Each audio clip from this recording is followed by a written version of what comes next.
So Eric, under a Donald Trump presidency, would you support that the Mexicans building the wall on the southern U.S. border will pay prevailing wages? Well, I got to tell you, under Donald Trump... That was kind of a setup to the question.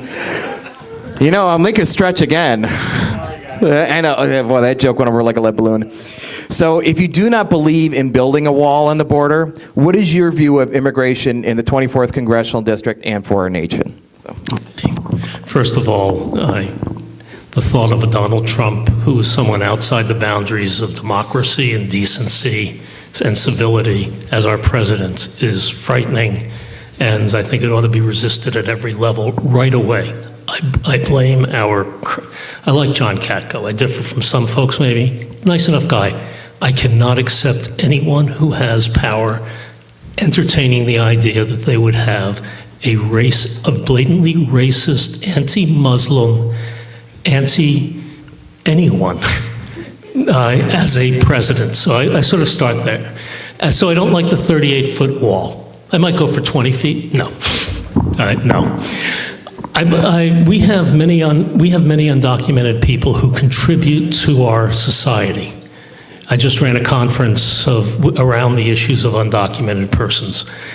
As far as I believe in amnesty, I believe in an opportunity for citizenship. I also believe that many of the people who have come over here undocumented, I will not use the word illegal, because in some ways all of our families, if we go back far enough, someone came over undocumented. I believe it is a strength of the country. I know it contributes, in the case of Social Security, quite a bit to the Social Security system. It takes out less than it puts in. So I would favor immigration reform. I would favor a system where people can move towards citizenship and be embraced as Americans, just as many of us have been over time. Colleen? Well, first and foremost, I always support a PLA, so that is something that I would be for.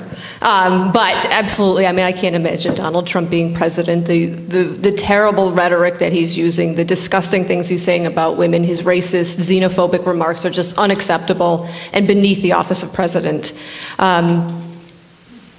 But going back to the original question about immigration, you know, immigration is something that is I think, the biggest example of the failure of Congress. Immigration reform is something that needs to be passed and needs to be passed yesterday. I mean, we have, you know, 11 million people in this society who need to get out of the shadows and be contributing members of our society, who want to work, who want to, you know, send their kids to school and create businesses and provide jobs.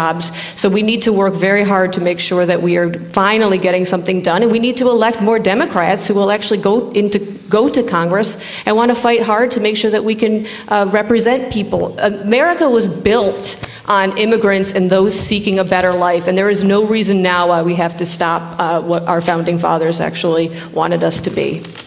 And Steve. You know, Colleen brought up the issue of PLAs or project labor agreements, and you know, there's a lot of debate about those right now. There always is, and I will tell you, I think that they're a positive thing for the workers in this community, in this state, and in this country. And they create, number one, safer workplaces. They allow for more training. They get projects done on budget and on time. There's such a positive thing that we owe it to a Republican governor that PLAs are applied to state projects. Governor Pataki signed the first executive order in the state of New York allowing PLAs in state projects, and every governor thereafter has done that as well. And we can thank President Obama in 2009 for his executive order applying them to federal projects. But back to immigration. Listen, Trump's nuts. The one thing I hope he does is get a lot of Democrats elected, all right? But this idea of a wall is ridiculous for so many reasons. Let's talk about, number one, the impracticality of it, all right? Number one, it would be unbelievably expensive. Number two, to round up 14 million people and deport them can't be done. I believe that people who are living here and they're paying taxes, and they're working hard, and they're not committing crimes, and they've been here a while, should have a pathway to legality. It's that simple. because any other answer won't work. And it's just fundamental fairness. We don't need to build a wall. In fact, a lot of people don't know this. The Republicans sure as heck won't tell you. Immigration from Mexico in 2015, the last full year, is negative. More Mexicans are going home than are coming here. And if Trump gets elected, well, geez, they'll all be gone, right? So why would we build a wall? Why? It doesn't even make sense. We should take that money and build solar panels. Okay, that's what we should do. Thank you, Steve. Okay, Eric, 1 minute rebuttal. That we in central New York have many people who are migrant labor, who are working in our fields, who are people. And I'm going to say that we devalue people all the time.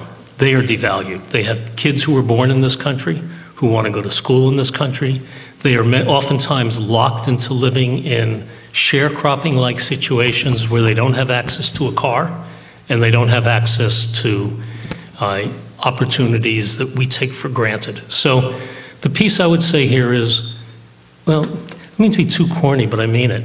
We're all God's children, and we ought to be treating children from around the world like our own. And what we're doing in this area is disgracing people, calling Mexicans rapists, offering to register Muslims. This has to stop. We need a good immigration policy. Colleen? I think I'm all set, thanks. And Steve? You know, my 4 children are Mexican American, so I feel very strongly about this for that reason as well. But, you know, Eric made a good point, and I want to expound on it a little bit more. We're all God's children, and we need to look out for everybody. And you know, we talked earlier tonight about the Fair Labor Standard Act and how we have the benefit of the 40-hour work week. We have the benefit of getting a couple days off every week. We have the benefit of overtime. We have the benefits of that act. But you know what? There are people working right here in this state right now who don't have any of those things. They're called farm workers. They're called farm workers. They don't have overtime. They don't have a 40-hour work week. They don't have the things we've been taking for granted since 1938. On the table right now in the state of New York is the Farm Workers Fair Labor Standard Act. I suggest you take a look at it and encourage your state legislators to support it. Okay.